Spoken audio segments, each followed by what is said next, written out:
I'm Rachel Adams, the Chief Curator and Director of Programs at the Bemis Center, and I'm here with Nicolaus Chaffin, one of our current fall residents. We are on the 5th floor of the Bemis Center, where Nicolaus has installed work that he's been doing while he's been here. So we're going to kind of take you on a tour and talk about some of the work he's been doing and his practice in general, and go from there. Sounds good. So thanks for being here with us this fall. I know it's such a weird time. It's a very strange time to be here. Someone is like jumping around on the roof apparently. So mind that sound. But maybe we can just start off with how has it been at Bemis, and where you're coming from, and general intro. Totally. I'm coming from Northern California, and Bemis has been incredible. It's been like just a really intense opportunity to share time with my practice in a way that I could not otherwise. Wedging time into like making work after work or whenever I have energy is a totally different experience than waking up with the work and going to sleep with the work. So that's just been like amazing. It's been really incredible.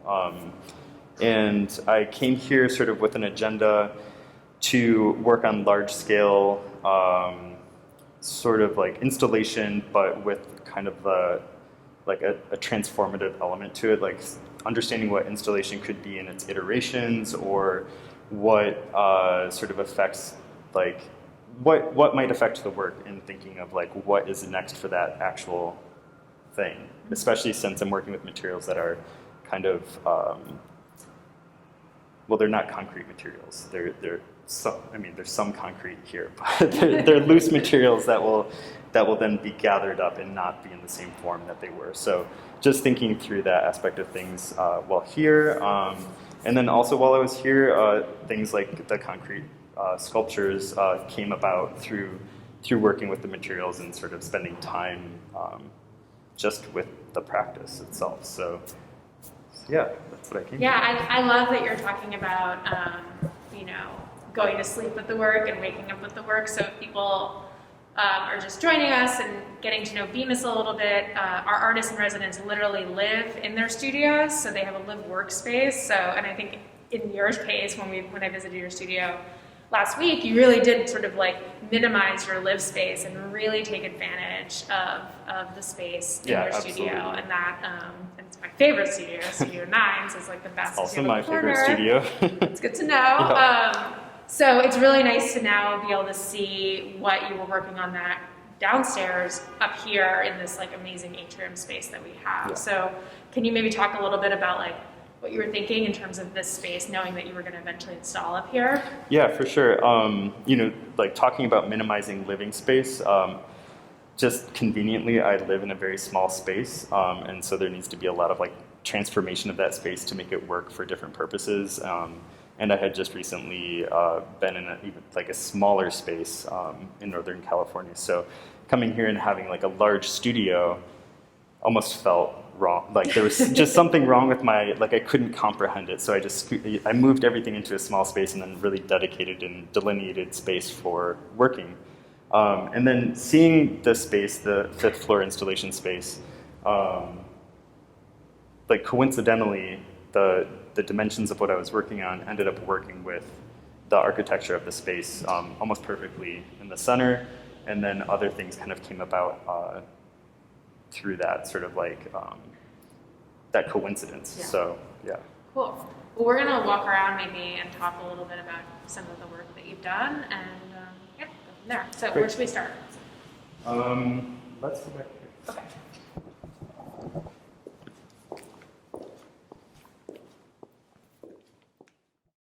Okay, so we moved into the southwest corner of the space.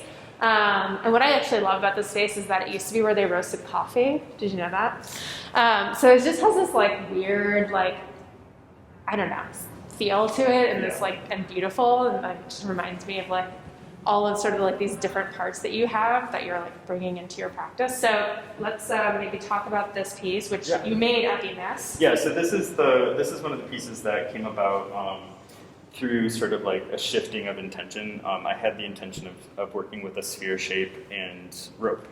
And it just didn't quite feel right. Like I didn't want to hang any of the work from the ceiling necessarily. That seemed like a really obvious thing that I could sort of participate with. And instead, like it felt a little bit more challenging to work with things that asked to be lifted and asked to be moved and hold space in a different way. So in sort of keeping with everything else that I've been working on, everything sits on the ground and is very like docile or completely laid out. And so this came about. It's concrete, wood, charring, and more wood. And that's kind of it. So this work was intended sort of in its conception to kind of represent like dancing and this idea of like dancing and drawing and creating scores while movement is occurring. And so these are the dancers kind of in a sense. And they have different configurations, like a different choreography depending on the space, and the intention is to set them in a way that they are ready to do what they would do, and then hold that space in that way. But what I'll show you is just sort of like how they move and how they feel in a different configuration. Yeah.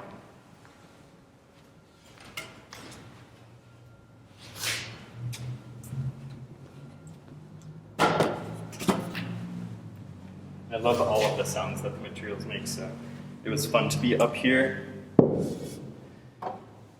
and move stuff around and have it echo and really hear. Well, and it's such this is such an industrial space with the concrete floor and like the brick walls, and really plays, I think, to the work that you're doing and the materials that you're using. Yeah, it was a little bit of there was like quite a match made when I came into this space. So that has been really enjoyable to sort of feel very, to have the objects feel very welcome. Isn't necessarily something I'm used to, especially with cruder elements or more pedestrian materials. Typically I think of them in a more sort of refined or like art space, and so their quality kind of reacts to that. And in this case, they just kind of held hands a lot, which was great. Yeah.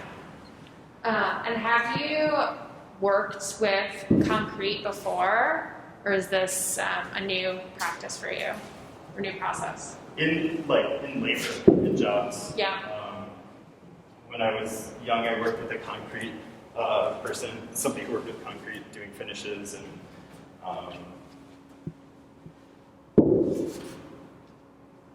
But never for my art practice. And can you talk about a little bit about the charring and the sort of, this becomes kind of like a tool then for the paper behind us? Yeah, actually the paper behind us was drawn by a different element altogether. But it's the same sort of situation of drawing across the room and having things speak to each other, like we were just talking with like concrete in this space. The charring is like something that occurs, I think, in 5 of the pieces. So it's like it's a way of communicating sort of mark making, or sort of like the ability for the work to kind of disintegrate into messiness and to have the char kind of like leave marks and be tracked around and migrate from one part onto the next and sort of leave use and wear really apparent and visible, and really not very aesthetic, like have it just kind of behave how it would behave. So I really love how, when they're sort of separated, they're kind of these individual actors and they look very like proper, right? Like sort of standing up by themselves. And then when they're sort of leaning together on this like sawhorse, and they become this kind of like group of characters or like community almost in a way that's like very different, and like sort of now you've like delineated them into like those ones and these ones, and sort of like thinking about, how, just like sort of how we can kind of come together and separate, and like how you mentioned sort of them acting as dancers, right? And like thinking about the body and moving through space that way. I really, and sort of like amassing together, working together. Yeah, that's something that I thought about a lot, is sort of like the individual and what type of mark the individual makes, and sort of most primarily though, like what kind of horizon does the individual see, and what work do they do for that horizon? So these, if you look at the parts, it's a sphere with a stick with charring. So it's basically the tool creates one sort of motion. So if it's dragged across a wall, it creates one horizon. And so that became really like a driving force of like a lot of the work is re-examining the impulse for like visualizing future, or the need to sort of like keep redrawing what might happen. So, and I think that's partially due to what my interests were before Bemis, but also the political climate and the time that we're in. Yeah, and we are recording on Election Day also, so we're in this very strange anxiety right now of like speaking, as Shane and I said earlier, to like our future selves, not knowing what the outcomes are going to be. So, but really like immersing ourselves right now, like in this practice and what you've been working on here. But I love that sort of sense of like, you know, each individual kind of creates their own horizon. And I think that's sort of a really like poetic and important thing to like remember, is that like, yes, we are all individuals, but together like there's multiple horizons, right? Exactly. And like we sort of sometimes see the same thing, right? Like we're on the same plane and we cross. Sometimes the horizons cancel each other out. Sometimes they conflict and they can't complete their vision. Yeah. And there's like an element to all of my work where it operates in a couple different ways. Meaning there is that general sense of like individual horizons, and then the subtext, is coming from a queer perspective, having sort of that desire for futurity be something that needs to be like looked at as often as possible, and being individual and coming together is like a really significantly like it's survival. Yeah. So, and a lot of the work in the room also has it's made out of like very common materials: tarp, grommets, wood, just paper, stones. It's all very accessible materials, including sawhorses that have like slight edits to their form to accommodate what the work is, or what the work, the space the work needs to hold. And so that's something that also, to me, speaks to queerness in the sense of survival strategies, of being visible or not being visible. Okay, so we have moved across the room to another piece, and this is the piece that actually did make the mark on the paper in the back. And do you want to talk about that? Because I know that's sort of a larger sort of idea that you're going to be working on as you in the future. So that's there are 5 pieces of paper there, and each one holds the same sort of action to draw the mark. And it's bound with grommets, and it's something that can just be rolled up and sort of like reinvested in. And I'm really interested in it accumulating wear, just like everything else in here. It's like the way it accumulates its lived experience is important to me. So as it's rolled up, moved around, shipped, the corners will get like messed up. It'll learn the roll. It'll want to roll up, and yeah, I think that's kind of, and this is the device that I used to make that. And I've worked with large posts in the past to sort of like create this like scale difference between how the mark is made and what the mark is made with, and sort of like have that relationship kind of like basically shrink the performer of that mark, or like the artist space, and sort of create a larger kind of, I guess you'd say, I think I said before, like it's almost like another world, and it's that intention of like horizon, but like with an idea of portal, and like your body is capable of making these motions that are then recorded in a sense. So yeah, that's kind of where I started with this. With this piece, you said you sort of made several other pieces that use these. I've used. Can you talk about this a little bit more? Like, is it this piece in particular, or do you make a new one? This is. Where does it come from? I don't think I even asked you that last time when we had our visit. So. Well, these are just like regular posts. Just posts, okay. Yeah, this one is like untreated, so it's not pressurized. So I think this is just like, I come across a lot of materials through like a mixture of seeking them out, finding out how I can scavenge the same materials because they're all very common construction materials or very like pedestrian in a sense. And so I was able to like locate this, and since it's not pressure treated, I was able to burn it. And so yeah, just sort of like invest in it as like a tool, and to sort of like imbue it with like subtle edits to kind of let it leap out of itself a little bit, or like pull it away from what it was. And this one is like also made to like mark the floor, the walls, the paper, whatever it might need to, and sort of take different forms over time, and depending on what else is in the room and like how visible this work might need to be, and sort of just kind of like allow it to be. And it has its like sawhorses that are dedicated, and yeah. I like that, we talked about this and over there, but also previously just about how the work can exist so many different times that it's like never the same exactly, Yeah. I mean, like, yes, of course, like the way that you had it laying there with, with the fabric attached to it, yes, it could look like that again, but it's sort of like things move and things change, and like they gather their history like as you utilize them and sort of like take that with them and then view that into the work. And I feel like it sort of like creates these like semi editions that are like not editions, right? We talked about that a little bit, iterations, and like just sort of this has its like lifespan that instead of going from like beginning to end, it like spreads out, you know, and has like so many different ways up and down or something like that. I'm like graphing it out in my head. Yeah, it's like for me, there's a way of having the work be very simple in its construction and its materials, but then to hold that possibility of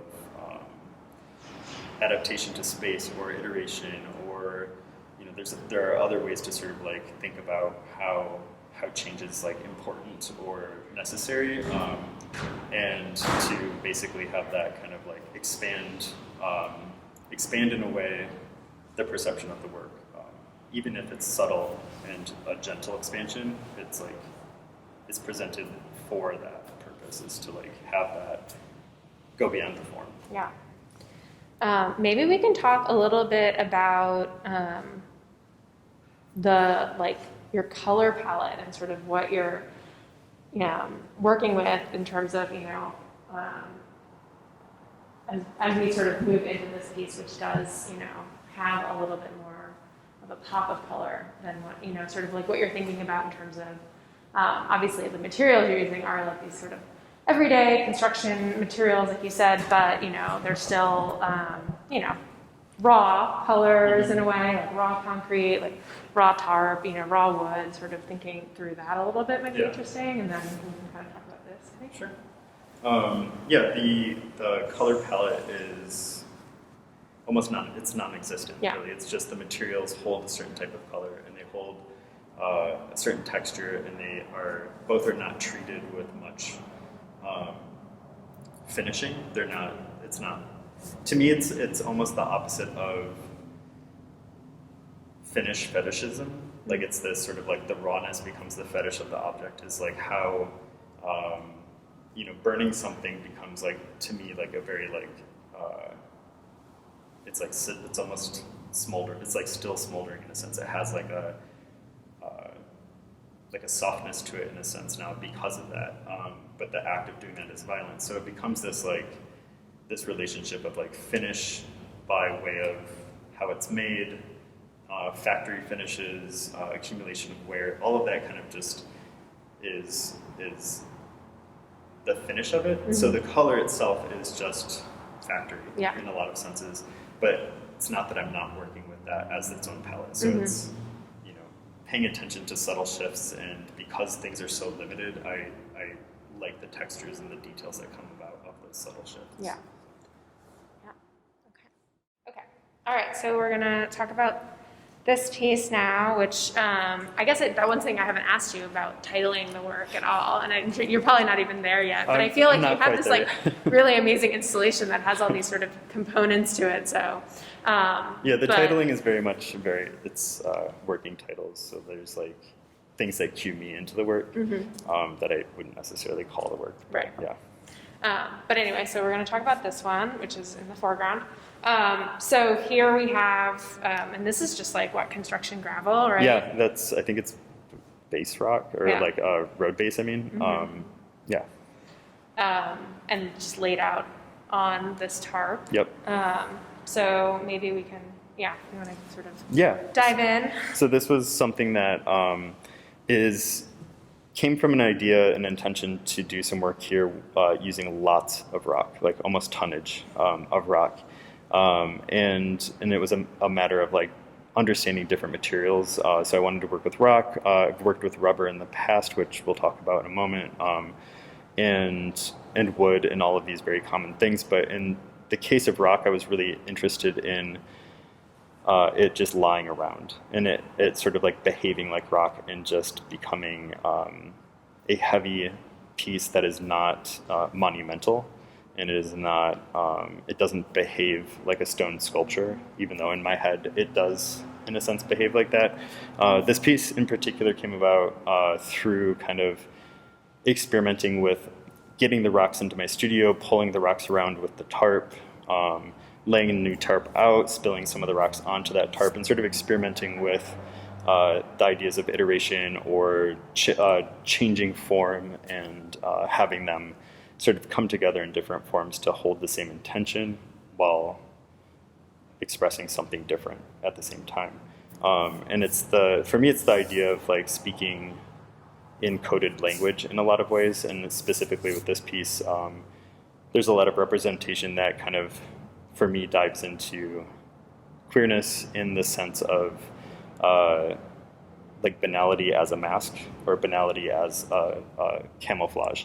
And so this was kind of like a Bernini sculpture to me. Like there's like the ecstasy of St. Teresa mixed in with like Charles Atlas with Leigh Bowery polka dot outfit. Like there's something here that is for me is the undercurrent of the work, but in its ultimate, it is just intended to be laid out in a casual way with thought put into the folds and the ruffles and the way the stone behaves, and then to be bundled back together and laid in the same spot. So, when you said that, I sort of was thinking about like the first piece with the concrete basins, and then thinking of those as like we talked about, like sort of individuals that can sort of come together. And then this, when you sort of mentioned that, I was like, well, is this sort of like a self-portrait or a portrait in general? Like the same way that those might be of individuals, like they're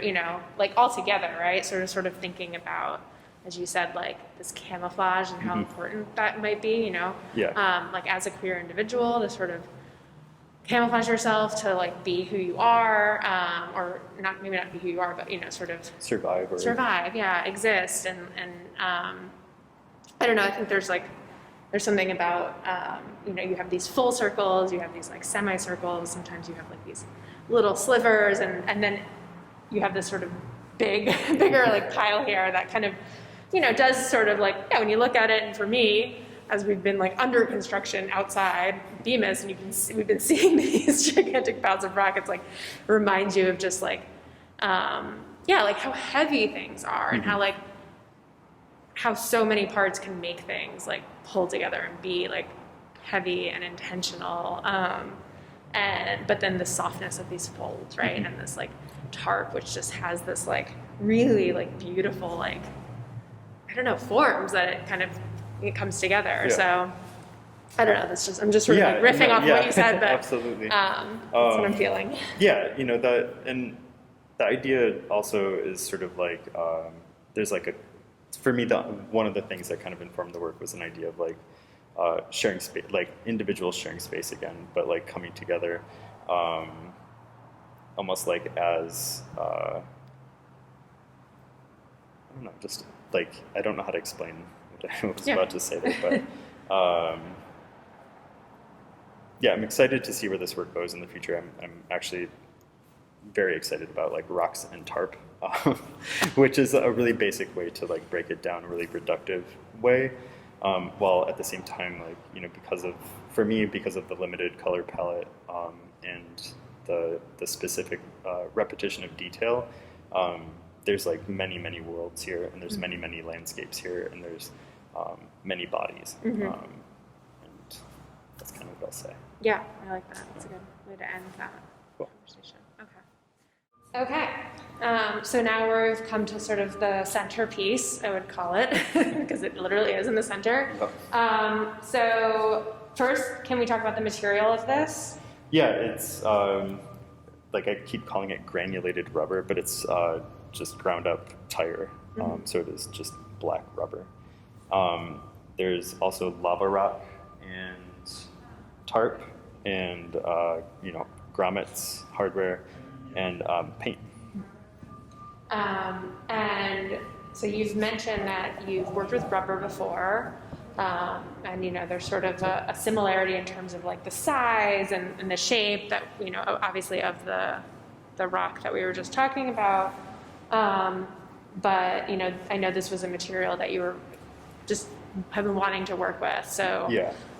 Can you talk about that and like maybe even like describe like how it feels to people? Like I feel like it has such a tactile thing. Like, yeah, it really is. We all like, just want to like jump in there. Yeah. You know? It has a very like inviting quality to it.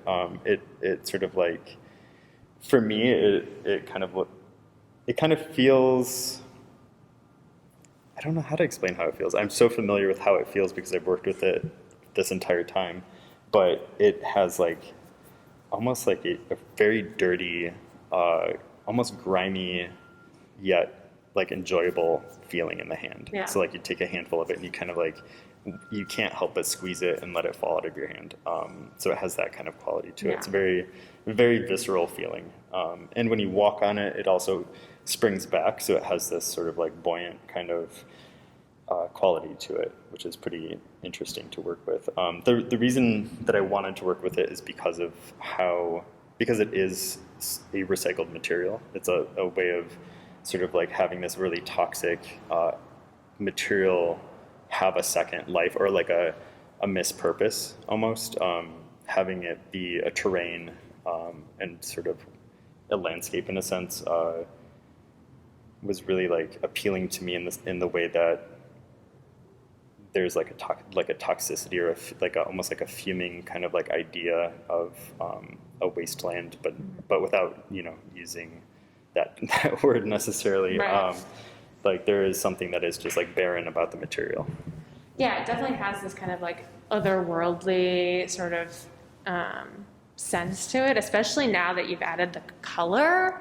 You know, because when I saw it in your studio, it felt very different in terms of now having this kind of like pink, purplish, you know, sort of like border that you've kind of created around it with the lava rocks in there. Like it really, I don't know, has this like very different feel to it. Yeah. And like I really love what that did, you know, it really sort of like springs it up, especially when you see like the real black next to that, like this division right here.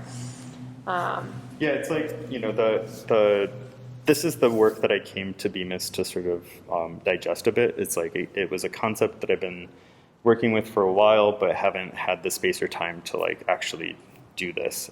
You know, my studio is very small in California, so this is great to actually like have something be so large and to have the relationship with the work itself to inform each other basically.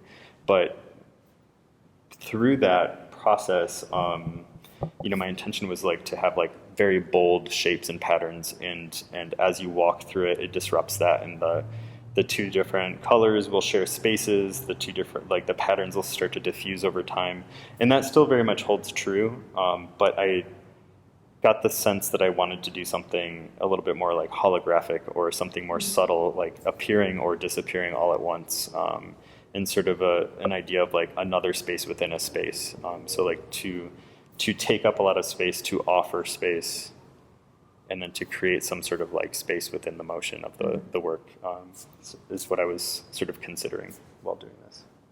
So the intention is that you would let people walk through it still, or are you thinking that you don't want that anymore? I don't know. I think that the intention was for a different version.